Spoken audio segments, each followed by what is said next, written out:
A quick warning, there are curse words that are unbeeped in today's episode of the show.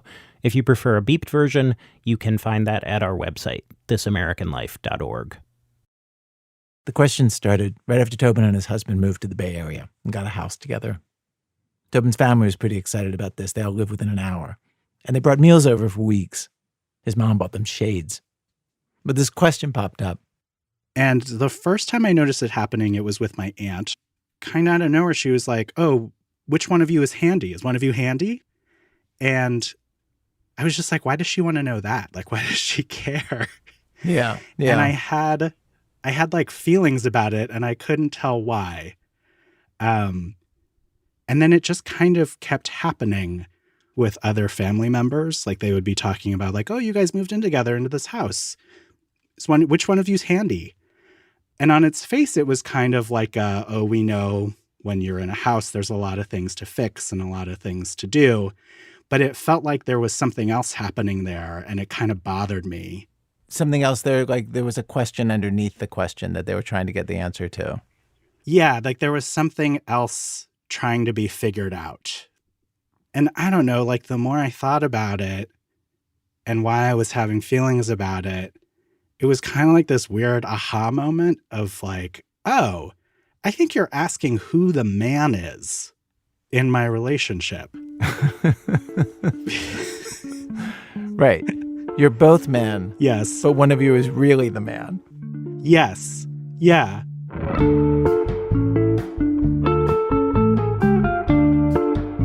Then, when Tobin would tell them that it was his husband who was the handy one, he felt like he was just giving the man ammunition to put a picture of their relationship that just bugged him.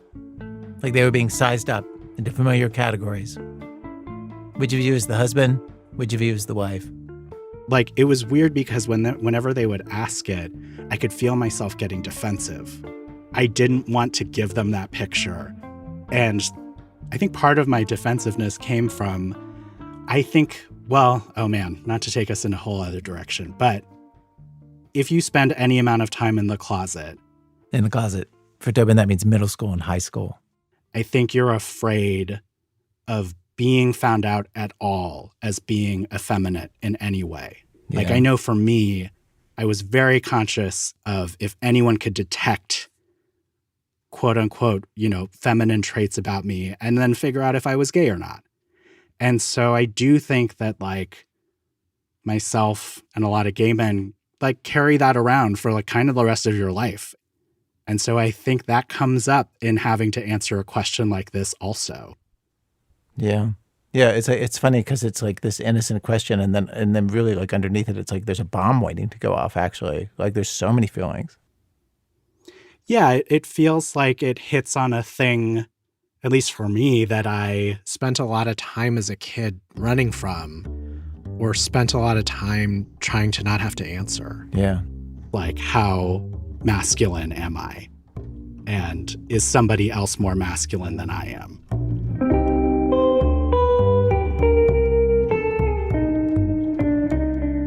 And like, I do want to make room for the idea that they could have meant none of this. Like, absolutely none of this. Did you address it directly with any of them? No, because that would be bonkers. Like, to say, oh, you asked me who's handy. You're trying to say I'm not a man. Like that, the leap in logic to say that outright is so huge. Well, today on our program, questions that contain other secret questions inside of them. Questions that are wolves in sheep's clothing. In all kinds of situations that we've all been in dating, in talking to strangers, in dealing with the saddest things that ever happened to us, and more. From WBEZ Chicago, it's This American Life. I'm Ira Glass. Stay with us.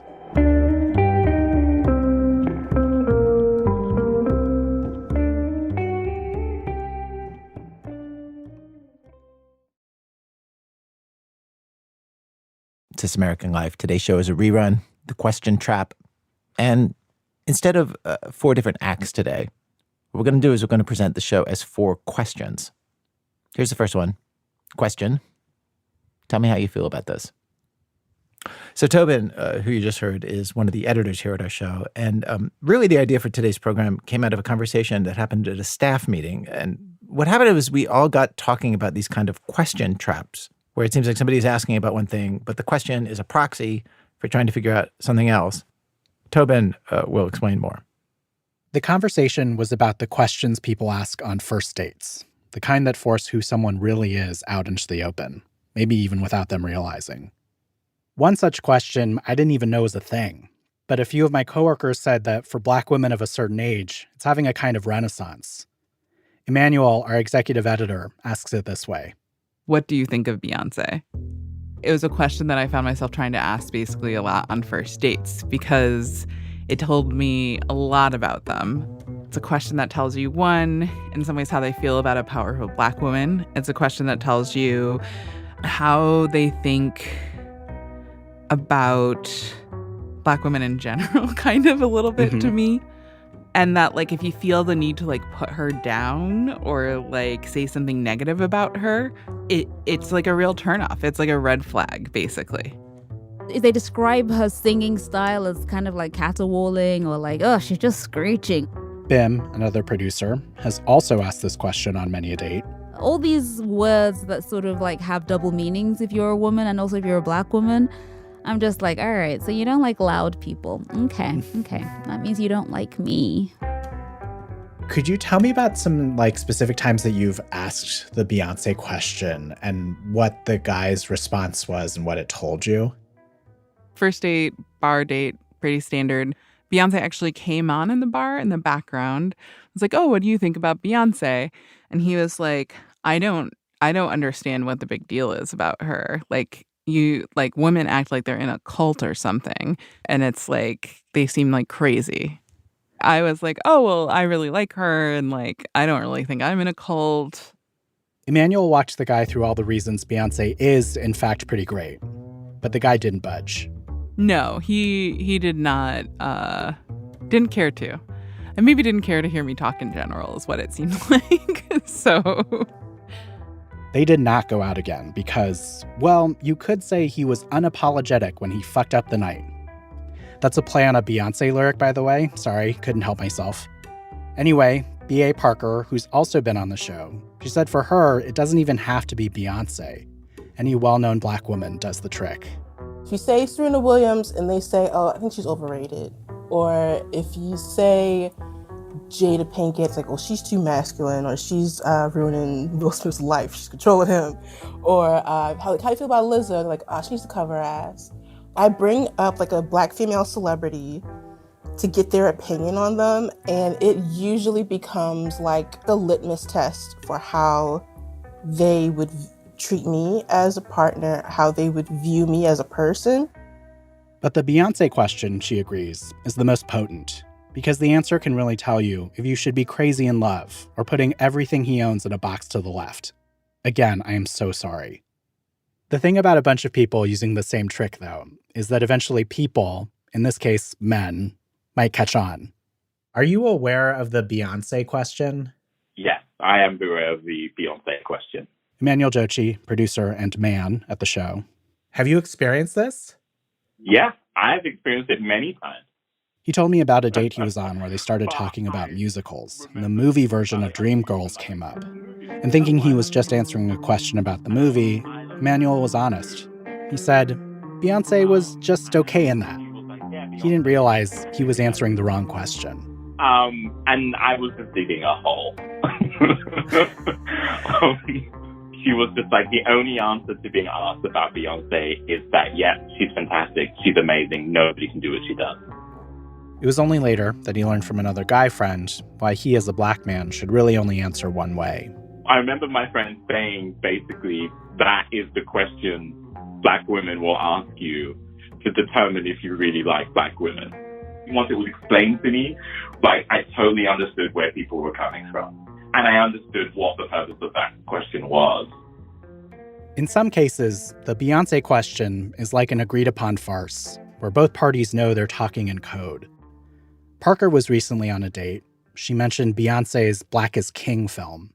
And he was like he was like, I don't know what to say here, because I like this. I like talking to you, but I don't love Beyonce, and I don't want you to be mad at me. He knew it was a trap. He did know it was a trap. And how did you respond? I was like, what are you talking about? What are you? And he was like, I know girls do this. And I was like, you're right. And I'm sorry. I apologize. And I was like, well, I guess that's kind of the right answer. So we had a couple more dates.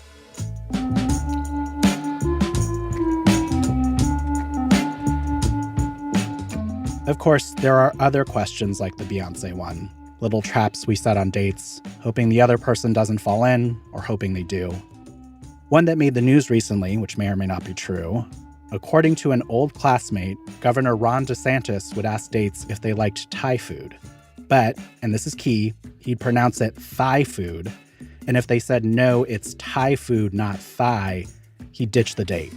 It was his way of testing if they'd correct him, which he did not want. I don't know, sounds like a test I'd be grateful to fail, but that's just me. Anyway, I talked to a bunch of other people about their question traps. Kelsey in Minnesota asked her dates about their favorite Tom Hanks movies. She said he's been in so many movies across multiple genres. The answer is kind of like a personality test. Toy Story, for example, tells her there's a stunted adolescence thing going on. Sarah in Tampa said when she started to get a weird vibe, she'd ask, "What's your favorite conspiracy theory?" Most people would keep their answers lighthearted, but occasionally someone would go all in. One guy started talking all about Nazi separatists. She's Jewish, so kind of a deal breaker. But not all question traps are subtle. There's another genre that I was surprised anyone fell for. The kind of question that seemed covered in yellow caution tape and a sign that said, "This is a trap." This one comes from Vivian in Iowa. After her husband died in 2016, she found herself back out on the dating scene. Her question on a date was, if your ex walked by right now with their new partner, what would you do? Which was her way of asking a much more interesting question. How fucked up was your last relationship? First time I did it, the guy said I would punch him and give her a piece of my mind. Oh my God. Exactly. We had just sat down to have a nice lunch on a Sunday afternoon. So I'm like, do I get up and go? Or and that's when the story came out of how he was still about a couple weeks away from going to court for finalizing his divorce. And it had been a 38-year relationship, and he found out she had been cheating for most of the time in a completely serendipitous way. She gave him an old phone and that she had wiped, and when she downloaded the cloud, it downloaded into his phone too. And that's how he found out. Wow, you got so much information from that one question. You got to make it efficient. So why draw it out? I was shocked. This question is so clearly, how bad was your last breakup? Do I have anything to worry about? But something about turning it into a fun little icebreaker made these guys open up. There was another guy that said, well, we would have to leave immediately because I don't want to see them. And my reply was, you don't want to see them or you don't want them to see us? And what was his response? He never answered directly, but I knew then that he was still in a relationship. With her now husband, they met at a widow's support group. He talked about his loneliness and being a single parent. They kind of just got each other. And she knew the question, what would you do if your ex showed up, would not be right for this nice guy who had just lost his wife. She wasn't going to ask that.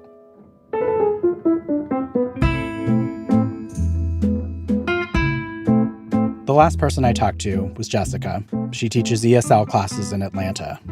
What's your go-to question? Do you believe in ghosts? Ghosts. I bet you didn't see that one coming, did you? Do you believe in ghosts? Here's how Jessica says it works.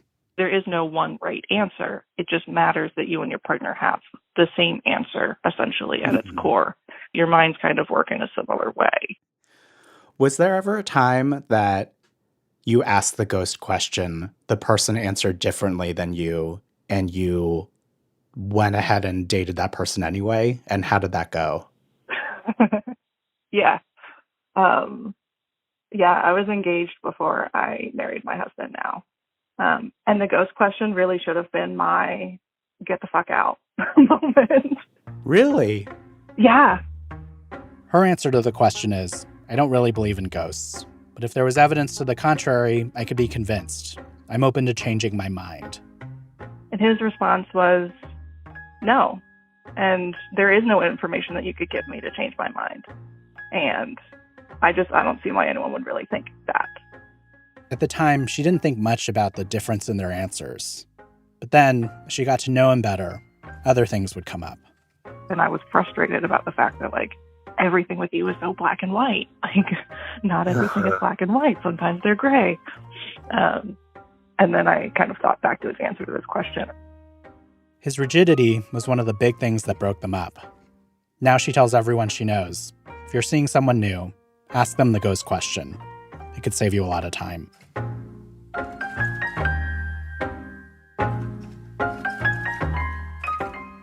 The thing about any trap, of course, is there are ways to sidestep it, disarm it.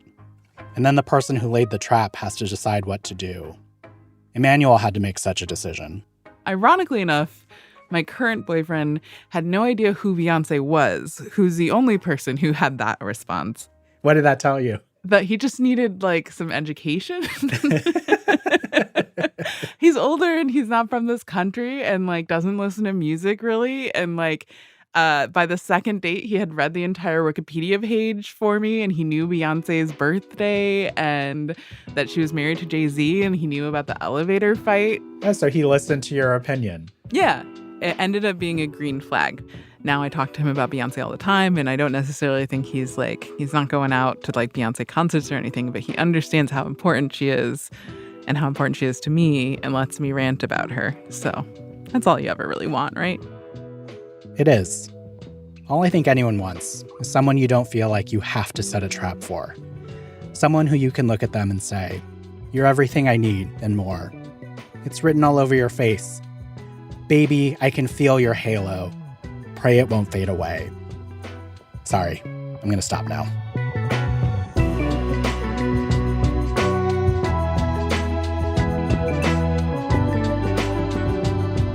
Tobin Low is an editor on our program. Question 2, how old are your kids?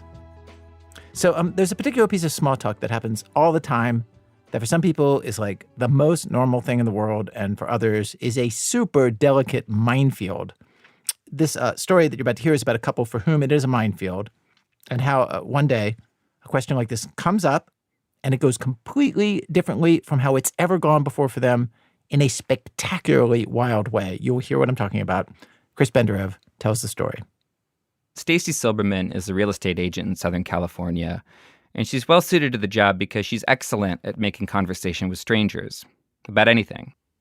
But for the past 6.5 years, there's been this classic genre of get-to-know-you banter that's become a lot more complicated for her and her husband, Michael.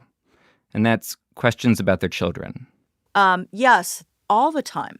Talking to people, getting introductions. It's always asking about our kids. How many kids do you have? Blah, blah, blah. How old are they? The answers to these questions are complicated for Stacy because her older child, Max, died in 2017. So it has been 6.5 years because I have a dot tattoo for every 6 months. This is Stacy's husband, Michael, Max's dad. He's a CPA, straight-laced kind of guy, for the most part. Max always wanted us to get tattoos, and we never did. And I feel I heard he had some. He had He had a wonderful sleeve and lots of tattoos. But so I'm covered in tattoos, and my right arm is an entire memorial for Maxie. I've got the kids tattooed up here on my right shoulder. So, did you have tattoos before he died? Never. But tattoos are a very interesting thing. It's less than the least I can do, but it does help me through the pain. And tattooing really, how I see it from my perspective, is just socially acceptable cutting. Max was a funny kid, always loved playing pranks, who, by 15, was struggling with drug addiction, going in and out of treatment. He overdosed when he was 25 in his parents' house. And after he died, for a while, Michael and Stacy were around friends and family who knew what had happened, so nobody asked those, "Do you have kids?" sort of questions. But then, Stacy traveled to a conference in Albuquerque.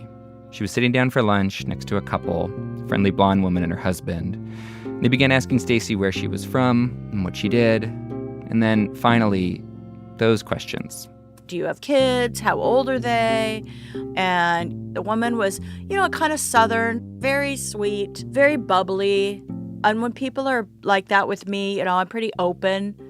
And so I felt like being authentic. And I told her, one of my children died of an overdose 2 years ago. And now I have one. This did not go over well. This woman and her husband, it really upset them. They just couldn't handle the conversation. I just saw this major pity face with the open mouth and the, oh, okay. And does the conversation with them kind of stall out at that point, and then they kind of totally stalled out? They never talked to me again. Of course, over time, this happened again and again. Strangers would ask them these sorts of questions, and when they'd answer, it'd suck all the air out of the room, which made Michael especially uncomfortable. He never liked sharing this stuff with strangers. He's more of a private person. But together, he and Stacy came up with a strategy for how to handle things. We're out and about, and the question comes up. We sort of look at each other just a little, imperceptibly so nobody can really pick up what's going on. And then usually Stacy will answer however she answers, and I support her unreservedly. A lot of the times I actually lie. We have 2 kids, or this is their ages. Talk to you later. And keep it short and sweet. Because sometimes the white lie is better for that person because they're at a party, they're out having fun, and they definitely don't want to hear about your dead child. And so on they went, answering some questions about their kids and bobbing and weaving around others for 6.5 years. Until this one day last November, when they got themselves into a situation that was very different from any that they'd been in before, and very public.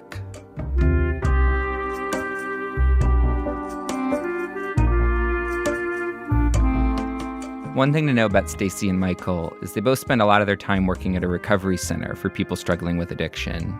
And sometimes they hang out with the other staff and clients there. And so I saw that they were going to a show at the Hollywood Improv where Sarah Silverman was performing. And I'm like, oh my God, I love Sarah Silverman. I want to go. And I said when we got there, I want to sit front row center. I want to get heckled. I want to be right under Sarah Silverman. I want her to heckle me if possible. Or me, I guess we heckle them. I don't know. I just wanted to be a part of it. They get seats, front row center. But before Sarah Silverman came on stage that night at the Hollywood Improv, there was this opener, a guy named Adam Ray, early 40s, wearing a Mariners cap. And he's got this backing band, drums, keyboard, backup singers. And he ends his set with a song about how all his friends with kids are miserable and boring now. A lot of my friends, they have kids. Ooh, good for you. Oh, good for you. Well, who cares? Who cares? Who cares? But then the song shifts. Adam Ray sings that he and his wife are still deciding about having kids. And suddenly he turns to the crowd, wants to find someone with kids who can make an argument for having them. Adam starts in the front row with a guy a few seats away from Stacy and Michael. Do you have kids? No. Hell yeah. So the minute the word kids came up, I went on high alert. And I just had a feeling, oh my God, we're sitting in the front row. Is he going to come to us? Do you have kids? Fuck no. Somebody stick to the script. So I'm nervous because I don't know what I'm going to say. I don't know how we're going to deal with it. And remember, we're in a comedy club, and even though Stacy and I subconsciously communicate with one another, we can't do that here in this venue. Look at each other and get an idea of, what are you thinking? What are you thinking? Without talking. So I'm there, sort of in a desert, waiting. And then I saw him coming to me, of course. So he comes to me, do you have any kids? Do you have kids? Damn right I do. That's what I'm talking about. Pretty assertive for the guy who doesn't like talking about this. I was thinking, what are you, fucking, you don't have kids? And you're probably like, shut the fuck up and get out. right? So there probably was a little attitude, perhaps, you think? And I figured that would be it. But the comedian's not done with him. How many kids do you have? Can you help change our minds today? With whatever you say about the blessings kids come to me. How many kids do you have? How many kids do you have? How many kids do you have? Kids do you have? You have 2. And he's still not done. 2 kids. Which one is your favorite? Cause there's always one that you like. You can go back inside your mom. The tall one or the short one. Which one is your favorite? Which one do you want more than the other? They're definitely probably not here. So you can say, which one you forgot the birthday of. You wouldn't mind if they took the bus to Irvine tonight. First of all, how old are your kids? So he finally comes down to me with the microphone. How old are your kids? And that's where I was having difficulty calculating, because nobody asks me how old they are typically. So the first thing that went through my mind was, well, Sabrina's 26. And by that time I was fucked, because there was no time to figure out. So Max is 31. That didn't happen. While Michael's thinking, Adam the comedian keeps holding the microphone, waiting. This dad is taking too long to answer. And then finally... Oh my God, you don't know. Wait a second. You're bringing down the energy of the show with your lack of knowledge of your kids. I felt protective over him in that moment. Oh. Like, that's a loaded question, and that's why he can't answer you. Then the comic turns to Stacy. Here's a mom, how old are the kids? Mom, do you know if you have kids? Dad doesn't know how old his children are. And then I thought to myself, oh, now I've got to tell the truth. And so in a split second, very impulsive moment, I said, I'm sorry to tell you this, but one of our kids is actually dead. I'm sorry to tell you, but one is actually dead. Oh, what the fuck? Oh, R.I.P. R.I.P. R.I.P.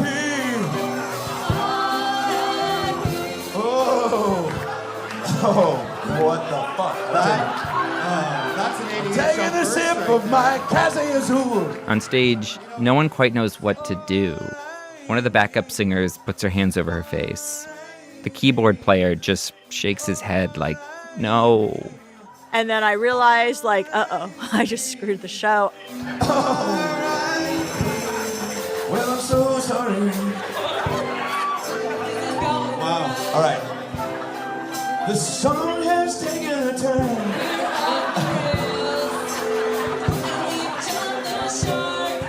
This moment for the comedian seems pretty insurmountable, right? Like, what could he possibly do to save his set after that? I called him up, Adam Ray, and he said he considered changing the subject, but chose not to. The song is taking a turn. Well, don't have kids. That's what I'm saying. Okay. So that's what I'm looking for, so we can end this song on a higher note than we are right now. And finally, it's actually Stacy who saves the day. She motions for Adam the comedian, and he bends down and points his mic at her. And then she says, Our dead son would think this is hilarious. I said, our dead son would think this was hilarious. That's the best compliment I've ever received. Yeah.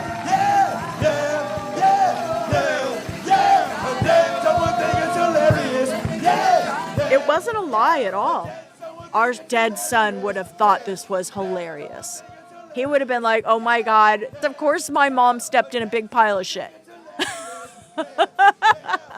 Then Adam gets an idea. What's the name of your son who's passed on? His name was Max. Let's give it up for Max right now. Give it up for Max right now. Give it up for Max right now. Yeah. Give it up for Max right now. Yeah. Give it up for Max right now. Yeah.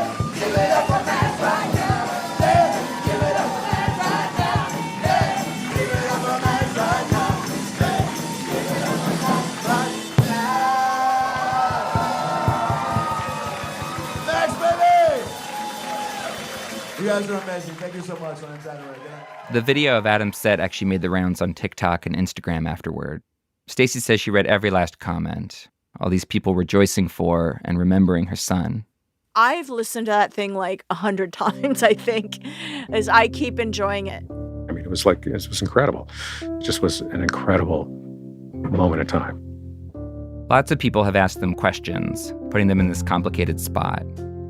But this time, in front of all those people, that ended with a room full of strangers cheering for Max. This time is their favorite.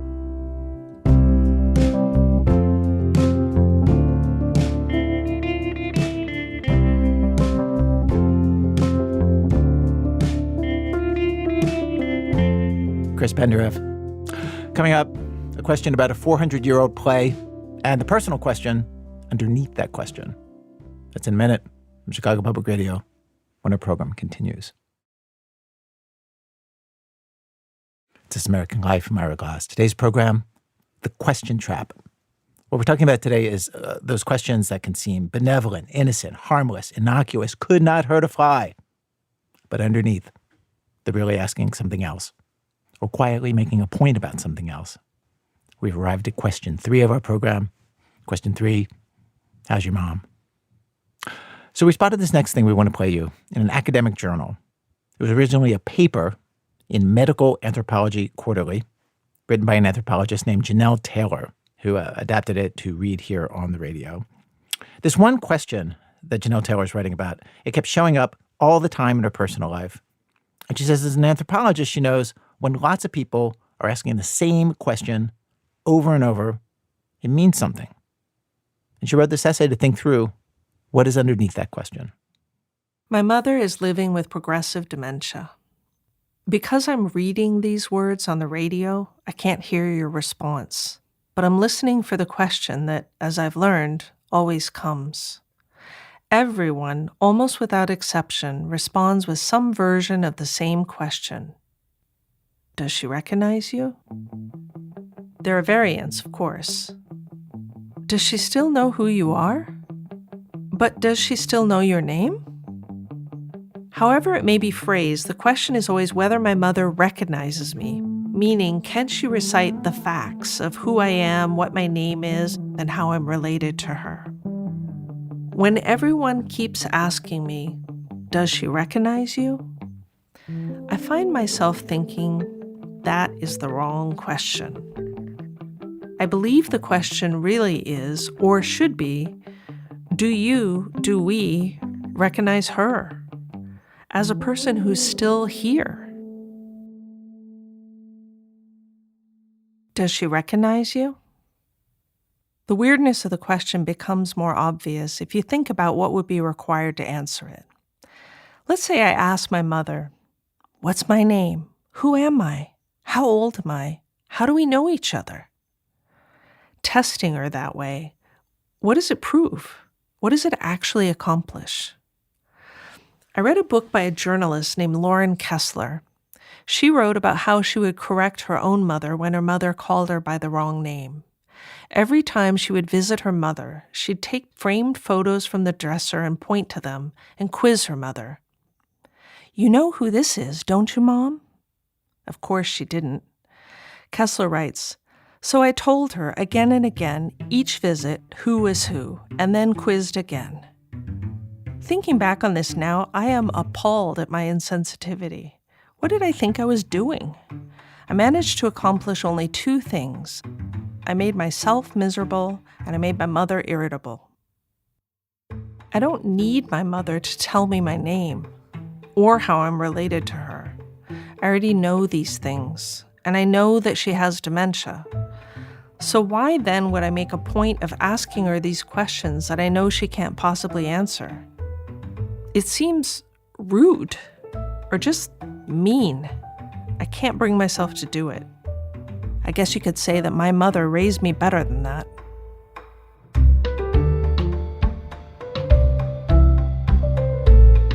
Does she recognize you? I'm not so convinced that the inability to remember names necessarily means that a person with dementia can't recognize or care about other people. But very often, it does mean that other people stop recognizing and caring about them. My mother was close to lots of people, but only one friend remains present in her life. Every month or two, Eli Davis drives an hour and a half from her home to Seattle to visit Mom, bringing treats and hugs and her always cheerful self. I love her dearly for it. And I wonder, where are the others? Where are the couples with whom my parents socialized? The women with whom Mom spent hours and hours on the phone all through my childhood? This shouldn't surprise me as much as it has. Maybe it's not fair to expect friends to step up, even close family drop off. Friendships in America are not usually expected to survive dementia. Friendships are often more like pleasure crafts than life rafts, not built to brave the really rough waters.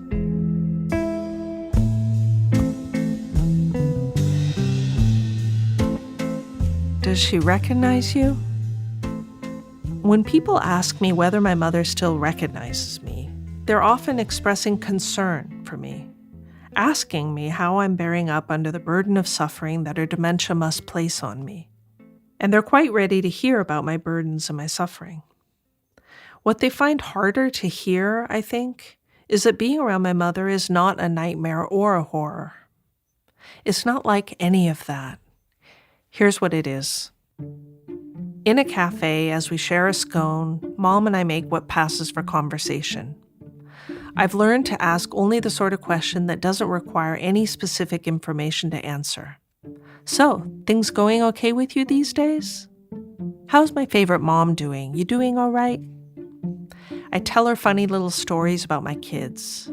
Sometimes we leaf through a magazine, looking at the pictures and commenting on them.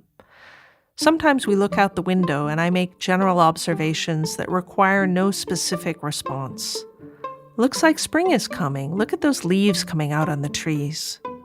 That guy's hair is really curly. With each exchange, Mom smiles at me, beaming affectionately in that familiar, slightly conspiratorial way, as if we're both in on the same joke. So, our conversations go nowhere.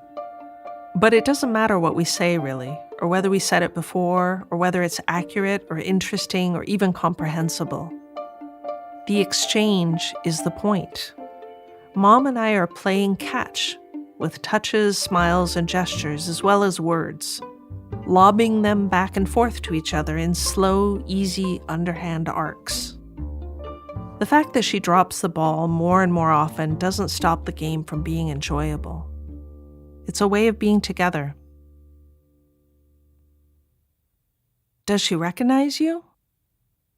She may not recognize me in a narrowly cognitive sense, but my mom does recognize me as someone who's there with her, someone familiar perhaps, and she doesn't need to have all the details sorted out in order to care for me.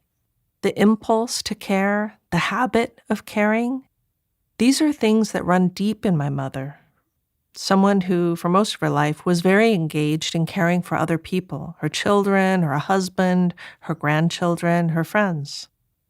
Even some of the behavioral quirks that my mom has developed make sense to me in those terms as expressions of care. Here's an example.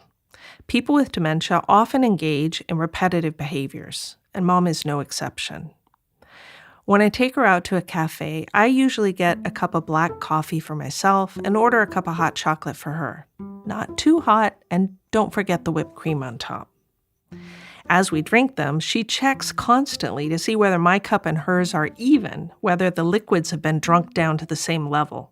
And if not, she'll hurry up and drink more to catch up, or else stop and wait for me.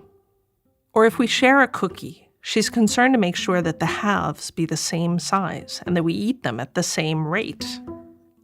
I think keeping track of whether our drinks and cookies are even comes naturally to my mother, a woman who has always had to carefully divide quite limited resources, first with her own brothers and later among her 4 children.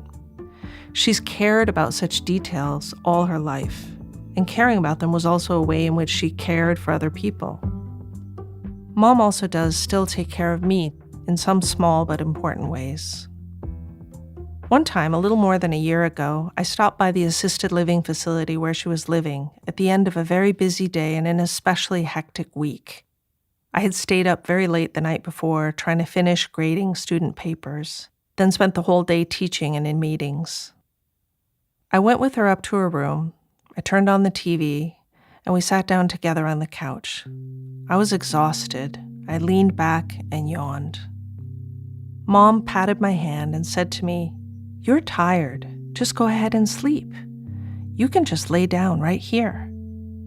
And so I sat there next to my mom, holding her hand, feeling her warmth against me all along one side of my body. And I leaned my head on her shoulder and slept.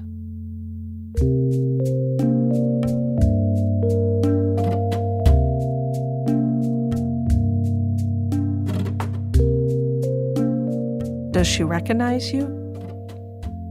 For a while after we first moved my mother into an assisted living facility, she often said that she wanted to go home. I understood this to mean that she wanted to move back to the house where she had lived for 40 years until my father's death, the house in which I grew up. Usually, I responded with my own mild version of reality orientation, explaining as gently as possible that that house was all empty and cold now, and nobody was there to keep her company or help her do stuff, so it was probably better to stay here. One time, though, I asked her a question instead. "You mean home to the house up in Edmonds?" "No, on the farm," she answered. "You go down..." With her raised arm, she traced out the curve of a long-ago road. For the first few years of her life, my mother had lived on a small farm in southern Idaho before her father moved the family to Seattle during World War II to seek work on the docks. "They're inside there," she added. "Who?" I asked.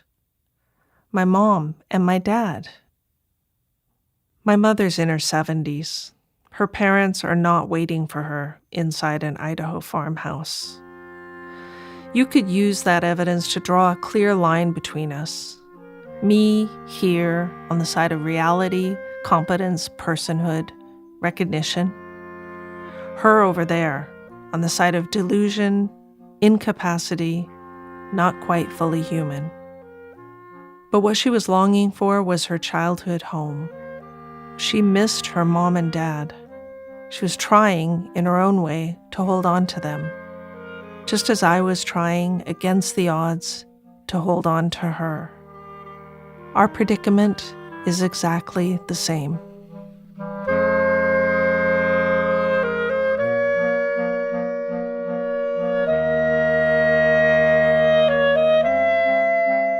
Janelle Taylor. She's a professor at the University of Toronto, teaching medical anthropology. Her mom, Charlene Taylor, died in 2019. Janelle is collecting this essay and others she's written about dementia into a book. You can find a link to the original academic article that she wrote at our website. Deck 4, can I help you? Okay, here's one last example of a question that has another question lurking behind it. The question goes like this. If Matthew scored an average of 15 points per basketball game and played 24 games in one season, how many points did he score in the season? That's a question from the SHSAT, which is a standardized test given to middle school students in New York City. A high score on the SHSAT will get you into one of the 8 top public schools in the city. Wonderful schools. A low score will keep you in the regular public school system, where your school may be assigned by lottery. So the question lurking behind that math question is, are you good enough? Are you good enough to go to the best schools? And maybe from there to the best colleges. And from there to all the advantages you get from that kind of education, including a higher income, maybe a better job, all other sorts of stuff. Kind of a big, scary chasm opening up in the earth behind that innocent little math problem. In 2017, for 5 years, Milo Kramer tutored kids who wanted to leap over that chasm and into those 8 elite high schools. At first, it made Milo feel good. Because I thought I was helping children. And I only gradually came to understand that I was really just a fucked up cog in a larger fucked up system. This recording is from a one-person show that Milo did this fall about the kids they tutored. I worry a little that it's going to be hard to get across over the radio what's so special about this show. Most of it is songs about the kids that Milo tutored. These very funny and heartbreaking portraits of these middle school and high school kids and Milo's relationship to them. Like, for example, the boy who takes a lot of pleasure denouncing God and the Democrats. Jason's 16, and he proudly identifies as libertarian. He's a 16-year-old libertarian. I'm kind of afraid of him. Milo is not a great singer. They would tell you that themselves. Or a skilled musician. But they've written songs in secret since they were the age that these kids are that they're writing about. And there's just something in the intentional roughness and sincerity of what they're doing. It kind of matches the rawness of these kids and their feelings. And of Milo's reactions to them. When a girl from Queens named Dana, who's better at math than Milo, and probably should be a scientist or engineer someday, tells Milo that if she does end up in college, she wants to study theater. Milo, who's broke and struggling and wanting to do theater, sings, I want to tell her not to. I want to tell her not to. You cannot study theater. You have to study math. You're good at math. You're failing math. You want to study theater. Theater doesn't matter. There's a pandemic. Lots of the songs in the show are about the kids' anxieties, about school and this test and all the pressure they feel from their parents. And they're about Milo trying to figure out not just how to teach them, but what they possibly could say to comfort them. Faith, for example, is a terrible reader. Faith says, I think I'm stupid. I can't read. I guess I'm stupid. I get B's. I must be stupid. I say, I don't think you're stupid. Faith repeats, I'm sure I'm stupid. If you think I'm smart, please prove it. I tell her intelligence is unmeasurable and different in every individual. Faith just looks at me and says, no. I say yes, she says no. She says no, no, no, no. I say, hey, when I was your age, my mom hid all my report cards from me. When I asked her what my grades were, she always told me, you're right where you should be. You're right where you should be. Our radio show today is about questions. And to close out the show, I'm just going to play you one more thing. This is one full song from Milo's show about a question that a student faced. It's an essay question. Divya has to respond to the question, is Shakespeare's Othello racist? In a 5-paragraph essay for her white teacher by Monday. And she says, just tell me the answer, please. I have so much homework this week. I need to get this done as fast as possible. Is Othello racist, yes or no? I'm like, have you read the play? She's like, yes, and I watched the Lawrence Fishburne movie. I'm like, great, so what do you think? She's like, I don't know, I'm 15, I'm afraid to say the wrong thing. I'm like, same. This stuff is hard to talk about, but you've got to trust yourself, even though you've also got to constantly question and interrogate yourself. Either way, you've got to try, you've got to try, you've got to try. I'm desperate to do a good job. Divya's Indian American mom can hear us in the next room. I do not know what to do. Divya looks at the assignment rubric to see how she'll be graded. She needs a clear, defensible thesis, followed by 3 unique body paragraphs. I can tell she's overwhelmed. I say, remember, grades don't matter, Divya. Learning can't be measured. Just trust how you feel you did. She says, maybe grades don't matter if you're rich, but in my family, grades are so important.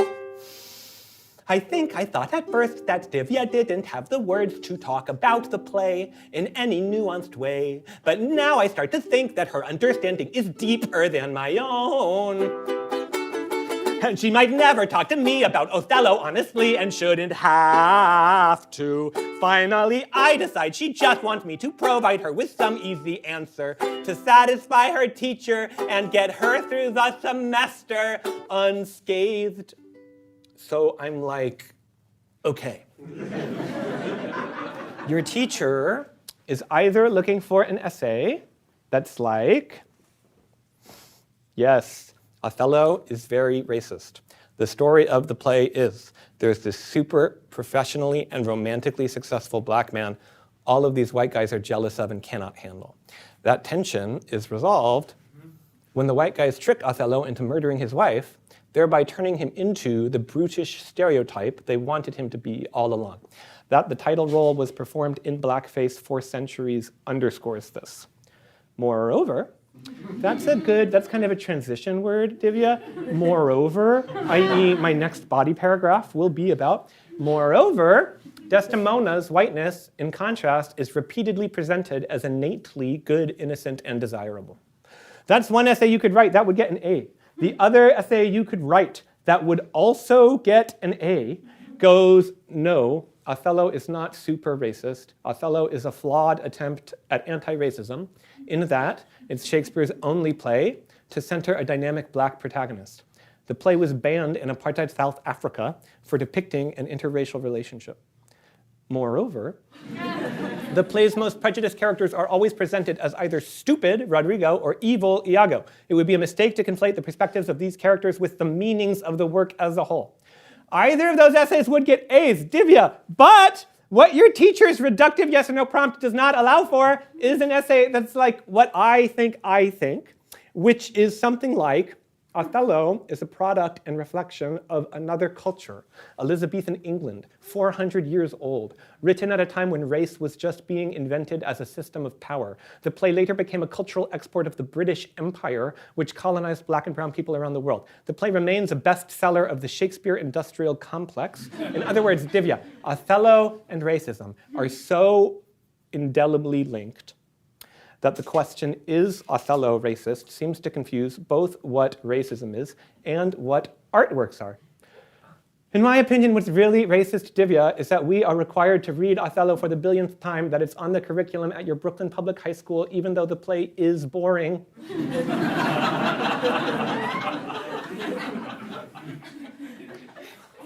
When we could be reading any number of contemporary black playwrights.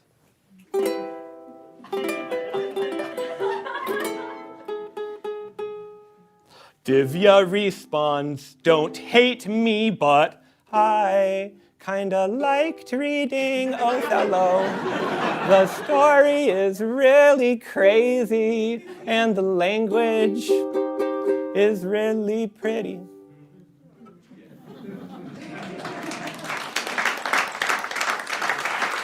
Milo Kramer in the one-person show School Pictures, recorded at Playwrights Horizons in New York City. School Pictures is running at Theater Latte Da in Minneapolis from February 5th to March 2nd. It's going to come back to New York in the fall. If you want to hear more songs from the show or book the show for your town, go to milokramer.com. That's Kramer with a C, milokramer.com.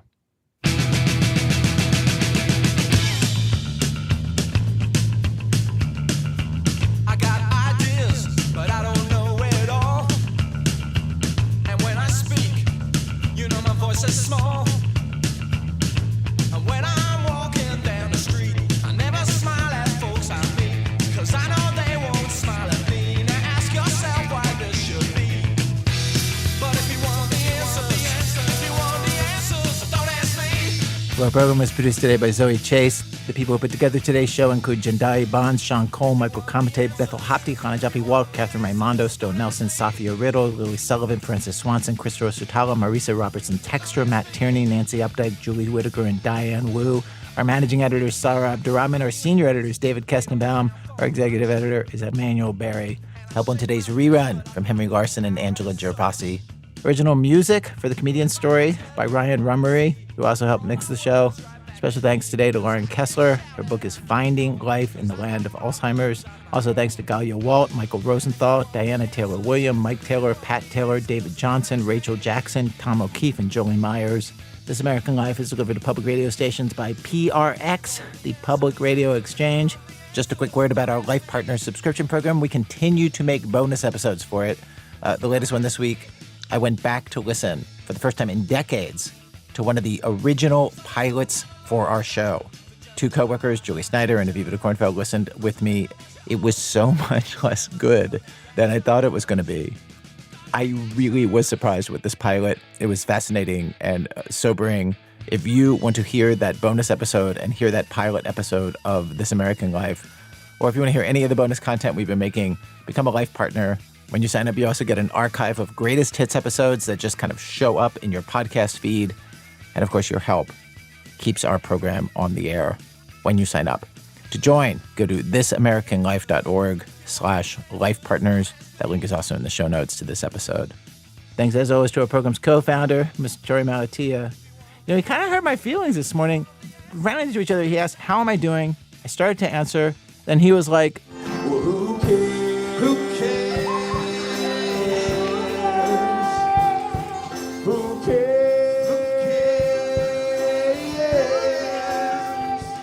I'm Ira Glass. Back next week with more stories of This American Life.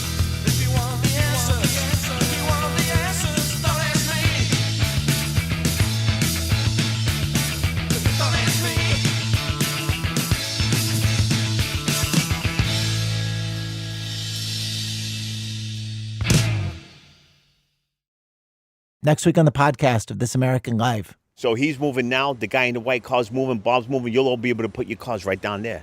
On a narrow street in Brooklyn, one neighbor takes it on himself to get everybody to move their cars 2 times a week when the street cleaner comes through. He does this week in, week out. We hear about that and about other people who choose to live in their own ever-repeating Groundhog Days. For Groundhog Day, next week on the podcast on your local public radio station.